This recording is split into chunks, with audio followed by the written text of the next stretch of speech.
Corban, welcome back. Thanks for being here again. Thanks for having me, Katie. It's good to be here again. I loved our first conversation. I'll make sure it's linked in the show notes for you guys listening. If you haven't heard it, it's phenomenal. We got to talk about the concept of being your own healer and how that can be so transformational and also more effective often when we take that responsibility into our own hands. And in our conversation today, I'm super excited to get to jump into another topic that you and I have discussed in person several times, which is the simple and surprising power of being a witness, and in some cases of having a witness when you need it. And I think this is another certainly not enough talked about concept, and one that can be absolutely transformational. So to start broad, will you sort of introduce us to that concept and what you mean by it? Yeah. So, okay. So what I mean by being a witness, um, it's a term that is used in a lot of different ways. It can be used in religious ways, sort of bringing people into your faith. That's how I grew up with it. It's used sometimes in some therapeutic context, which is a lot closer to how I'm using it, to talk about being having a much closer observation of a client. But how I mean it is in three specific ways. Number one, I mean it so it has to do with being an intentional presence for another person. And so in our last episode, we talked about how we've exchanged breadth, exchanged or replaced depth of connection with breadth of connection, right? We've had less deep connection, we have more of it. And what that means is we have trained ourselves in the habit of not really being present with people. I mean, you think of the number of times when you go out for coffee with people and they're on their phone, or if I go out to coffee and I see other people and they're there together, but they're on their phones or they're glancing around. We have this decrease of attention with each other. And so, but there's something really, really fundamentally healing about somebody who sits there with you and is present. In fact, one of my daughters said to me yesterday, she was talking about a local gal, and she said, there's just something about the way that she talks to me that I really like. And I said, what is that? She's like, well, she looks at me in the eyes and she like leans in to me when she's talking and she asks me questions and she's really interested. And so to go back to your actual question, Katie, about how I would define it, it's three things. Number one, it's being intentional with the way that we're looking at other people. It's the way that we're seeing people. So I'm talking about if we're being a witness for other people. So if I'm looking at you, Katie, I know that a lot of the information of our conversation is being held in the way that you're nodding as I'm speaking. You're telling me I hear you, I see you, I'm acknowledging that what you're saying is of value to me. And maybe even that I agree with you. Well, that's valuable information. I'm looking at the way that your eyes are moving. I'm looking at the way that your body is. If we're having a conversation in person and you lean in towards me, as happened the other day when we were speaking together in person, well, very, very likely I'm going to lean into you without even noticing that, because it's an invitation for connection. So the first thing is to see. I'm just watching what you're communicating with your face and with your body. And the first step to that, just like in all of these, is actually just awareness. It's not having to do anything. It doesn't matter if you miss, there's not like a subtle cute clue you're looking for. Oh, okay, she did that with her right cheek. That must mean, it's not about that. It's actually just becoming aware of what I'm seeing. Our body actually picks up these, we've got this stuff well memorized in our system. So it's just the awareness is enough most of the time. So seeing is number one, hearing is number two. Again, a lot of the information is contained within the tone of our voice. So if I say something like to my kids, I love you, they might be confused by that because the words and the tone are completely different, right? So it's listening to the tone of somebody's voice. And again, it's really just noticing. You don't have to have the answer. You don't have to have an explanation, but we're putting a little bit more of our attention and focus into the way that they're communicating with the voice. And the third thing, and this is the most powerful and transformative for me, the first two are kind of a build up to this one, because I think if you get this one, the other two come naturally. And that is leaning into the experience you have of the other person. Now, what I mean by that is everything that I am processing about our conversation right now, Katie, I am experiencing through my own body. And that blew my mind when I first realized that, because I didn't realize that what I was seeing, I thought what I was seeing was you. I'm actually seeing myself when I'm speaking to you. I'm seeing a reflection of you, and I'm seeing my responses to you. Certain things you say might elevate my heart rate. Maybe you get me mad or something, not that that's ever happened, Katie, but theoretically. But there's also, you might just bring up something that has nothing to do with you, but it triggers something in me. But more interestingly, sometimes there's something that I will feel in my body that has no context in the words that you said. And I can give you an example, which I've shared with you privately. It's a little bit weird. It's going to put me in an entirely different, strange category. I was speaking with somebody one time, and I had an experience of a pain in my chest, and on the left side of my chest, underneath my ribs. I never get pain there, and I had this feeling as I was being a witness for her in this conversation. I had this feeling that I should put my hand on top of this part of my body.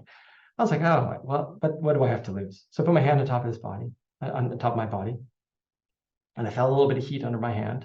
This is getting too weird. I felt a little bit of heat under my hand, a little bit of heat under my ribs, and then it went away. But I had an intuition in that moment that I should put my hand there, so I just did it. And I just thought, I've learned with dissociation, which I had before, I ignored everything, including my intuition. So part of my healing process has been to lean into and listen to my intuition and not be afraid to be wrong. It's not really much of a consequence. Well, after that experience, I asked her. She didn't actually see that I was doing that. That I put my hand on my chest, just from the context of our conversation, because we were over Zoom actually. So, anyways, I talked to her about it later, and I said, when we were having a conversation, I felt a little bit of a pain, and she finished my sentence and said, "Oh, under your ribs on the left-hand side." I said, "Yeah. How did you know that?" She's like, "It's funny because during our conversation, I had pain in that spot, and I felt the heat, and then the pain went away." Now, I know this just got really weird, and Katie, you know me enough to know, goodness, a year ago, I never would have said anything like this. I'm just reporting the facts of the experience, okay? But what I'm telling you, what I'm trying, how I interpret that is kind of an extreme example that our bodies are always giving us information about the people that we're with.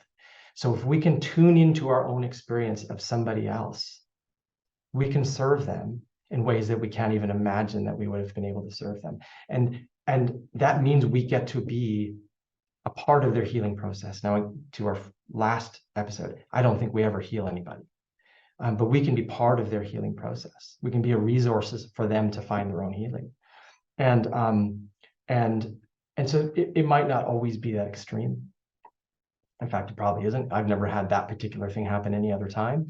But I will notice as I'm talking to somebody, if my heart starts to go a little bit faster, I just notice it with curiosity.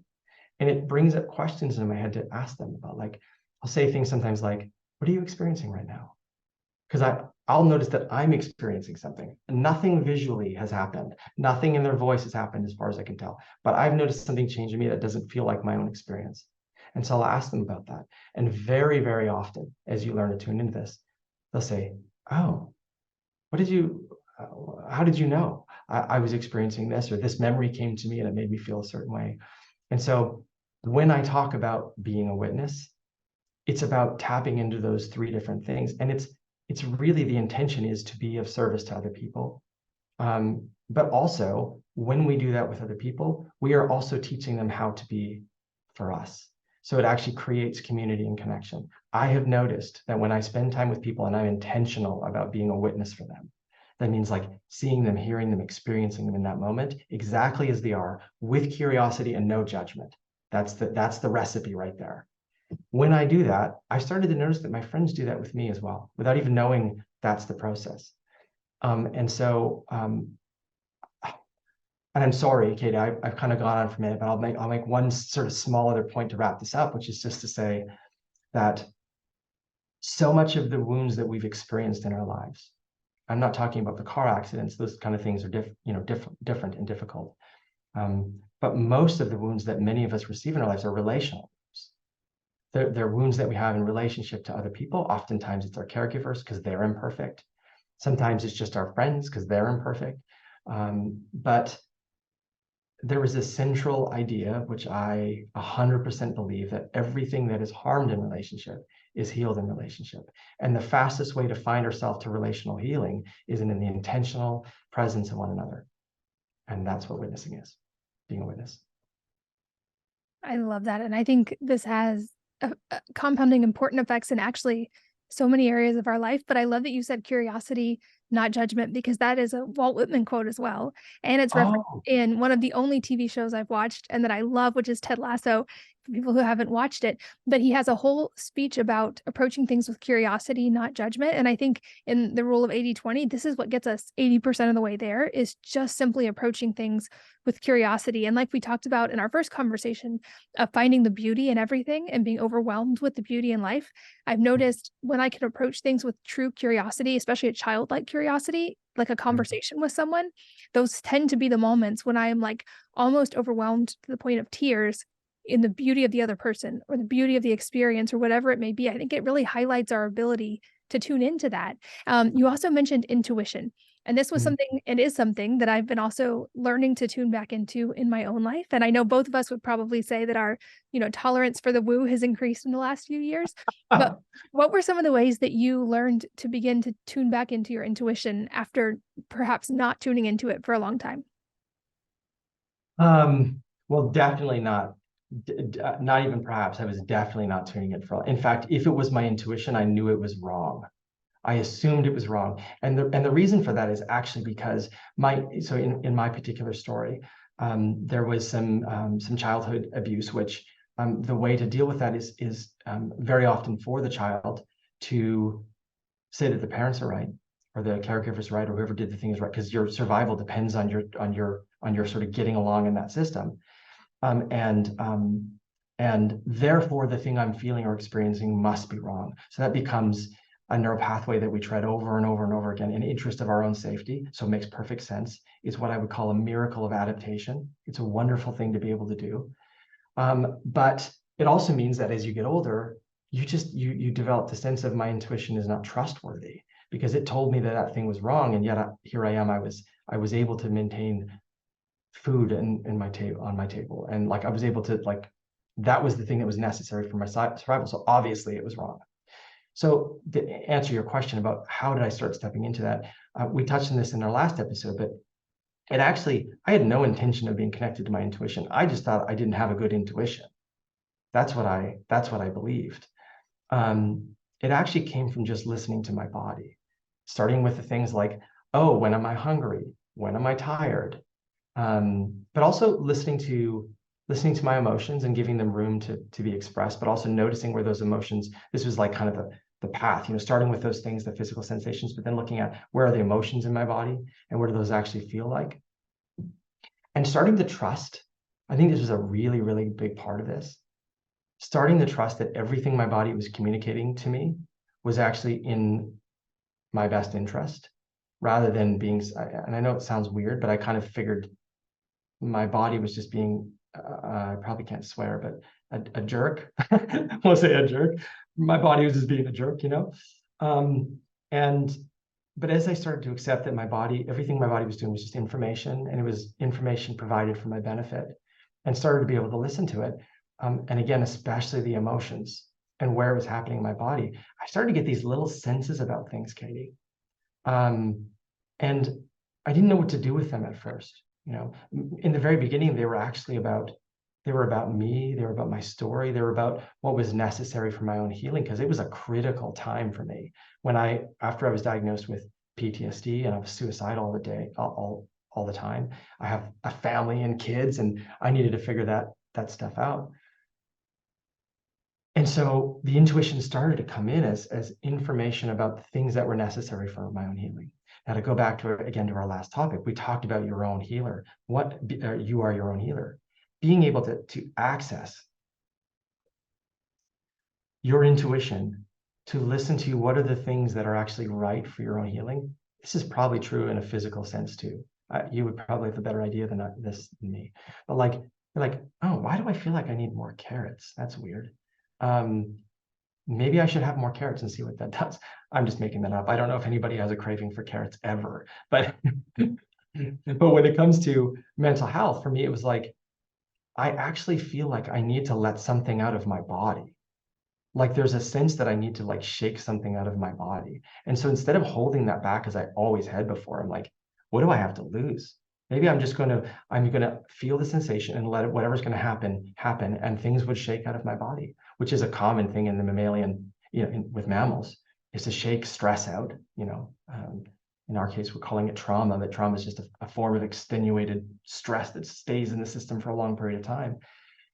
And so it was stuff like that, where it was like, I'd go to my therapist and say, I don't know why, but I feel like this particular thing is an important thing that I need to work through. And it sounds really strange. Can we try this? And I learned there was an immediate shame response to those, by the way, because that's what happens when you lose access to your intuition.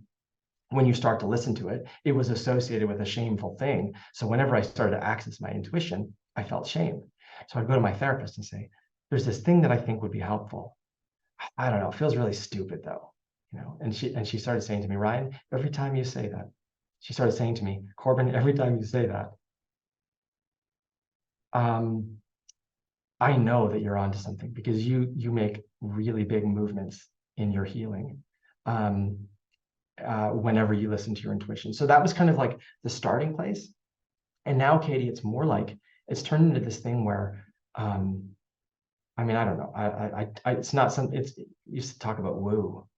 Like, I mean, it gets weird. I'll have intuitions about friends that are a long ways away from me, not even physically in proximity. And I'll reach out to them and say, hey, just wanted to check in with you. I had a thought about something for you. And they'll be like, oh my goodness, that's exactly what I'm experiencing right now. And I'm really glad that you reached out. I can't explain that. I don't have an explanation for that. I don't know what that is, but it's accurate very often. And oftentimes when I'm sitting in connection with other people, my intuition will say something about perhaps the thought process behind what they're saying. Now, maybe there's something woo about that, or maybe it's just really super fast processing in the brain. I don't know. But I do know the more that I've listened to it, the more that my life has improved. It's made my life richer, my relationships richer, and perhaps most importantly, my relationship with myself richer. That's been the thing. I've learned that I can trust my intuition. It doesn't mean everything that I intuit is always exactly correct. Sometimes we're fishing around, sticking our hand in a barrel with our eyes closed, hoping to grab onto a fish. Like maybe, maybe not. But more often than not, there's a fish there and I can pull it out to make a weird analogy. Yeah, I love that. I think just a tie into the physical health side, like you mentioned, the body does. I've always thought of, or at least since healing, thought of, symptoms are great messengers. And in a sense, they're Oh, also huge gifts because it's our body loudly talking to us. Sometimes we have to tune in and listen very carefully, but a lot of times symptoms are our body giving us a very clear signal about something. Even if it's yeah. something as simple as if we're having cravings for something, it may be Mm. our body signaling to us that we are maybe getting enough calories, but not enough of nutrients, not of certain nutrients, and it needs them. And the best it knows how to do is to signal us to crave things in hope of getting those nutrients. And so I think you're Yeah. right. The more we can tune in to those little subtle cues from our body and the more we can listen earlier, we get so Mm. much good data. I also think this is a really important conversation for parents listening because you're one of the few Mm. podcast guests I think that also has 6 kids. I don't Uh-huh. usually get to talk to someone with as many kids as I have, but I think a lot from the physical healing side and now from the mental healing side as well, so much about all these things that I took until my 30s to learn. And how can I help my children have a better framework for this from an earlier age so that perhaps they don't have Right. as steep of a journey as I had in adulthood?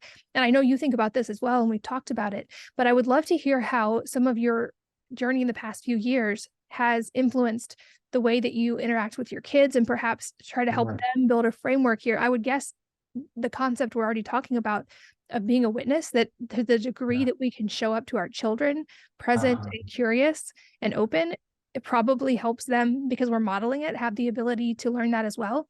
But I would guess also the way you talk to your children has probably shifted in the last few Oh, years. And I would love to hear about that journey.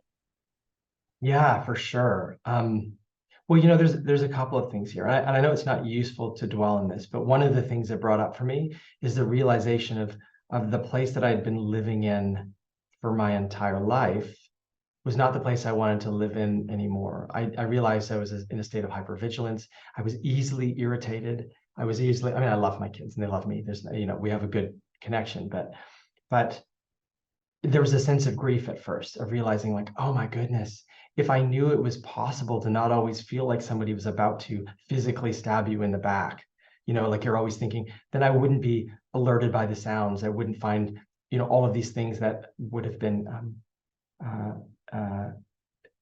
I guess not hard for other people were stressful for me. So there was at first a little bit of that, and but my way of addressing that is to say, as Brene Brown says, we're all doing the best that we can. I'm paraphrasing, of course, but we're all doing the best that we can. And go to my kids and say, you know what, man, I wish I had been able to regulate myself better so that I could have, and I have great relationships with my kids, so it's not like terrible or something. It's wonderful, but there's some, I never want to communicate to my kids that something that's wrong is right and something that's right is wrong. So if I notice that a way that I've been is not quite the way I want to be anymore, which for me is a stuck in hypervigilance, then I want to say to my kids, hey, so this is to answer your question, is part of the thing, saying, hey guys, you know what? I realized that I was stuck in a place of hypervigilance, and that meant I was very easily sort of frightened, startled. That meant that loud noises were hard for me and your children. That's like your job description, is to make loud noises frequently. And so I just want to say that must have been hard for you. I'm sorry for that. And that's it. I wish that I could have felt differently, so I would have noticed that there was a different way of being. But now that I know there's a different way of being, I'm going to do that to the best of my ability. So that's the first thing. But also, I found it a lot easier to be present with my kids. Whereas before I found it harder. I found it, I was more distractible in every way, not just with my kids. That was my entire life, but I found it easier to be present with them. But one of the main things that I've noticed in intentionally choosing to be a witness with my kids, now I always do better one-on-one. I don't typically like big groups. And by definition, my family is a big group. I mean, I love being with my family. I didn't mean to say it like that, but I just mean like, for me, it's always better when I'm sitting with one kid or two kids. I just enjoy the depth of the connection that I can have with them at the moment. But since I have started to move into my healing and made a practice of being a witness for my kids in particular, I have a conversation and I'm noticing the way that their body language is. I'm listening to their voice, but more importantly, I'm listening to my body as my experience of them. And I just start asking them questions. They don't even know I'm doing this. I'll just start asking them questions based on what I'm experiencing of them in that conversation. And Katie, the number of times when I've sat on the edge of one of my kids' beds or beside them or sitting outside by a fire or something like that, and they've just started crying about something, which I, by the way, don't see as a bad thing. I see it as a release. I think, thank God you know how to cry. Like you were holding on to that and now you have the opportunity to let it go. This is a gift. So we'll sit there, have a conversation, and they'll be telling me about something hard in their life. And this has happened with everybody, including my wife, by the way. I'll just notice this opportunity. I'll sit there and just be present. And I would say the release of emotion, whether it's crying, sometimes it's anger, sometimes anger about something, but then you'd have permission to express that. Like I'm done with the idea that there are bad emotions like anger. Anger can be expressed in a way that's harmful to other people or to ourselves. That's not okay. We need to put boundaries around that. But anger itself, nothing wrong with that. And I want to create a container for my kids to be able to express anger. I want to be able to create a container for my kids to express sadness, even if it's about me and the ways that if I have been less than ideal as a parent. I think we have to acknowledge that we all are. Like I say to my kids, listen, your therapy's on me. Any therapy you need, it's on me. I said that to them since the beginning because I'm doing the best I can and I love you with all my heart. But also, you're probably going to have some things that I wasn't aware of, when I was raising you. So you can go ahead and have that on me. But hopefully less of that will be necessary based on just giving them the opportunity to express themselves and to be seen. And I have seen a little bit of this in some of their interactions with each other.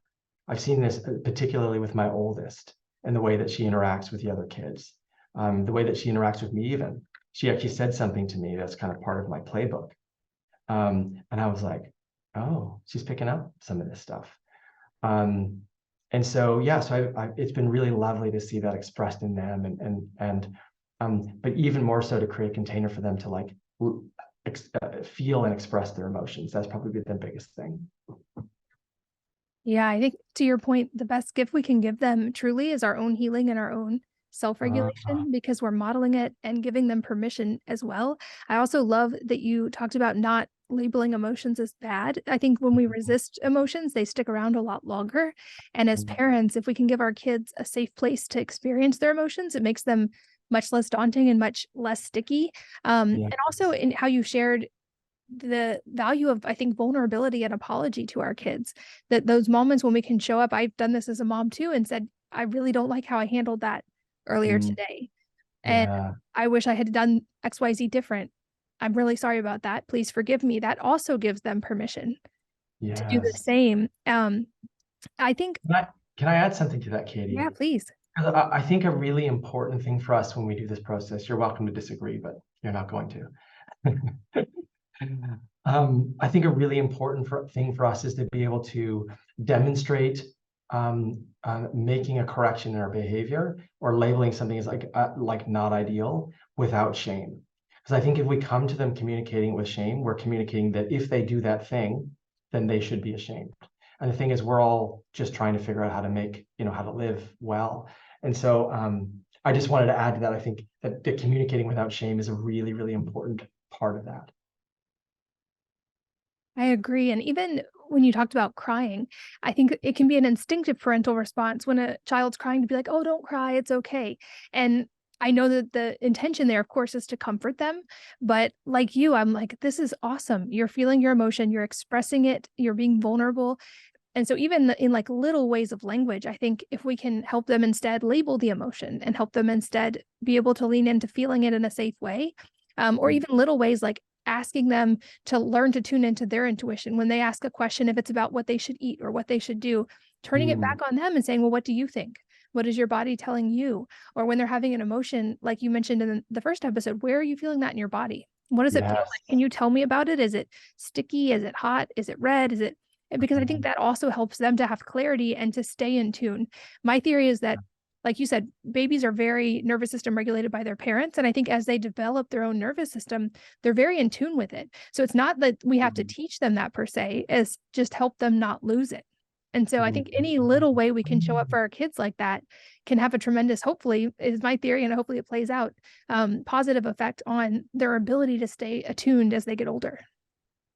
I love that you do that with food. That's something I've never done before, but gosh, that's really good, because I should be doing that with food. I mean, I'm learning to do that with food. Why wouldn't I expect with my kids? It's more like, hey, this is what's for dinner.